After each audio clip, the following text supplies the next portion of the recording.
ஜெயா விஜயா 2 பேருமே தடுத்து நிறுத்திட்டு பார்வதி அவங்க நோக்கி போறாங்க அப்படிங்கறதோட போன எபிசோட் முடிச்சிருந்தோம். அதோட தொடர்ச்சி இப்ப பார்க்கலாம். பார்வதி அவங்க பக்கத்துல வந்து நிக்கிறத பார்த்துட்டு ஒரு பொண்ணு சொல்றா, ரொம்ப விசித்திரமா இருக்குல்ல விஜயா, நமக்கு இவங்களும் உணவு தர மாட்டாங்க, நம்மளே உணவு தேடிக்கலாம் அப்படின்னா அதையும் அவங்க தடுத்துட்டாங்க. எங்களுடைய இயற்கையை ஏத்துக்கோங்க, இதை சாப்பிட்டுதான் நாங்க உயிரை வாழ்ந்துட்டு இருக்கோம் அப்படின்னு சொல்லவும் பார்வதி, நான் தானே இயற்கை, அதனால இயல்பா நடக்கிறத நான் புரிஞ்சுக்கிறேன். பல முறை மான பார்க்கும் போது ஒரு எண்ணம் தோணும், அது என்ன தப்பு செஞ்சுச்சு, அது ஏன் சிங்கத்துக்கு இரையாகணும், ஆனா காலச்சக்கரம் சுழன்றுகிட்டு தானே இருக்கணும், மான் வந்து சிங்கத்துக்கு இரையாகணும் அப்படிங்கிறது காலத்தோட கட்டாயமாச்சு. ஏன்னா சிங்கத்தோட வாழ்க்கை மான நம்பி தானே இருக்கு. ஆனா மனிதர்கள் இந்த மாதிரி நினைக்கிறது பேராசையாச்சு. நீங்க 2 பேரும் என்கிட்ட பிரசாதம் தானே கேட்டீங்க, உங்க ஆசையை நான் நிச்சயமா நிறைவேற்றுறேன் அப்படின்னு சொல்றாங்க. இதை கேட்ட அந்த பெண்கள் ரொம்ப ஆச்சரியமா பாக்குறாங்க அவங்கள. பார்வதியும் 2 கூட நிறைய பழங்களை வரவழைக்கிறாங்க. நீங்க 2 பேரும் என்னோட பக்திகள் தானே, நீங்க எனக்கு மதிப்பு கொடுக்கறதா இருந்துச்சுன்னா நீங்க இந்த பழங்களை சாப்பிட்டு ஆகணும், உங்களோட பசியும் குறையும் அப்படின்னு சொல்லவும் அங்க அந்த 2 பெண்களை ஒருத்தர் மட்டும் அம்பாள் பேசுறது எல்லாத்தையுமே கேட்டுட்டு மனசு மாறுறாங்க. அம்பாலோட கண்கள்ல இருக்கக்கூடிய அந்த அன்பை பார்த்துட்டு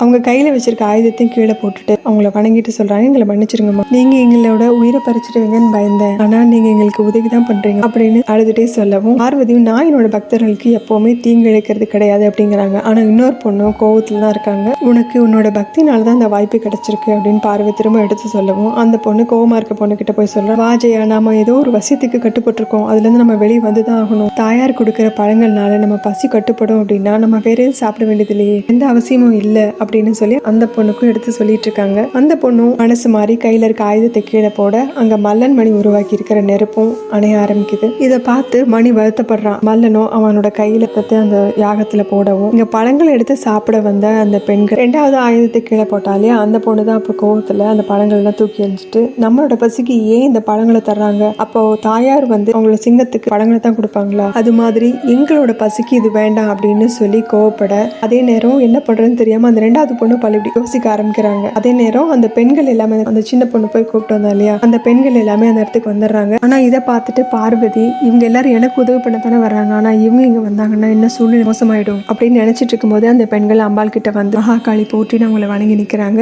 அதோட பார்வதி கிட்ட, நீங்க எது பிரச்சனை இருக்கீங்கன்னு உணர்ந்தோமா, அதனாலதான் உங்களுக்கு உதவி பண்ண வந்திருக்கோம் அப்படின்னு சொல்றாங்க. இவங்களை பார்த்ததும் ஜெயா விஜயா 2 பேரும் ரொம்ப சந்தோஷப்பட்டு அவங்க நமக்கு தான் இவங்களை உணவு அமைச்சிருக்காங்கிற மாதிரி பாக்குறாங்க. அதோட இந்த பெண்கள் இவங்களே நம்ம உணவை எடுத்துக்கலாங்கிற மாதிரி பேசிட்டு இருக்கவும் பார்வதி பதறி போய், அப்படிலாம் எதுவும் இல்ல, மனிதர்கள் இந்த மாதிரி உணவு சாப்பிடுறது இயற்கை கிடையாது, உங்களையும் நீங்க ஜெயிச்சு வெளியே வாங்க அந்த எண்ணத்துல இருந்து. ஆனா அந்த பெண்கள் பார்வதி சொல்றதை கேட்கலாம்னு நினைக்கிற டயத்திலே அங்க மல்லன் வந்து யாகத்துல சில பொருட்கள் எல்லாம் போட்டுட்டு 2 பேரும் போங்க, தாயார் அனுப்பி வச்ச பிரசாதம் தான் இந்த பெண்கள் எல்லாருமே அப்படின்னு சொல்லிட்டு இருக்கு. அவங்களுக்கும் அது கேக்குது. அவங்க பக்கத்துல இருக்க ஆயுதத்தை எடுத்துட்டு சத்தம் போட்டுட்டே அந்த பெண்களை நோக்கி அவங்க போக, அதுல ஒரு பொண்ணு சொல்றா, இவங்க நம்மளை தாக்க வர்றாங்க அப்படின்னு சொல்லும் போது மத்தவங்க தயாராகிறாங்க. ஆனா அந்த கூட்டத்தோட தலைவி சொல்றாங்க, இவங்களும் நம்மள மாதிரி தாயாரோட பக்தர்கள் தான், அவங்களை நம்ம தாக்குற வரைக்குமே அவங்கள தாக்க கூடாது அப்படின்னு சொல்லிட்டு இருக்காங்க. ஆனாலும் அந்த பெண்களை நோக்கி ஜெயா விஜயா ரொம்ப வேகமா வரவும் பார்வதி கோவத்தோட ஜெயா விஜயா 2 பேருமே தடுத்து நிறுத்திட்டு, நான் உங்களுக்கு கட்டளையிடுறேன், இவங்களும் உங்களை மாதிரி என்னோட பக்திகள் தான், அவங்களை எதுவும் பண்ணாதீங்க அப்படின்னு சொல்லிட்டு இருக்காங்க. எல்லாருமே என்ன நடக்க போகுது அப்படிங்கிற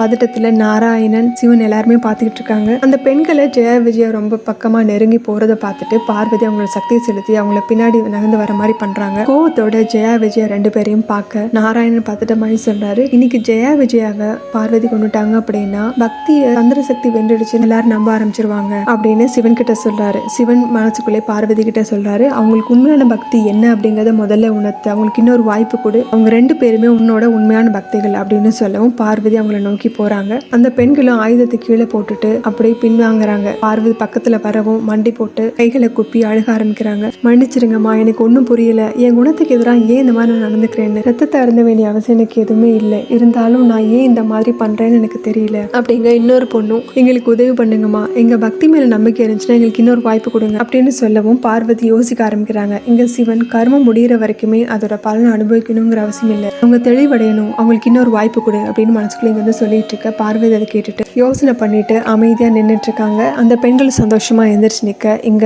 மல்லன் திரும்ப இந்த யாகத்துல தன்னோட ரத்தத்தை சேர்க்கிறான். உடனே ஜெயா விஜயா 2 பேருமே அந்த பெண்களை நோக்கி ஓடி போய் அவங்களோட கைகளை ஆயுதத்தையும் எடுக்கிறாங்க. இதை பார்த்து பார்வதி அதிர்ச்சியோட நிக்கிறாங்க. இதோட இந்த எபிசோட் முடியுது. அடுத்த எபிசோட்ல பார்க்கலாம். சேனல் லைக் பண்ணுங்க, ஷேர் பண்ணுங்க, சப்ஸ்கிரைப் பண்ணுங்க, பெல் பண்ணி பிரஸ் பண்ணுங்க. தேங்க்யூ.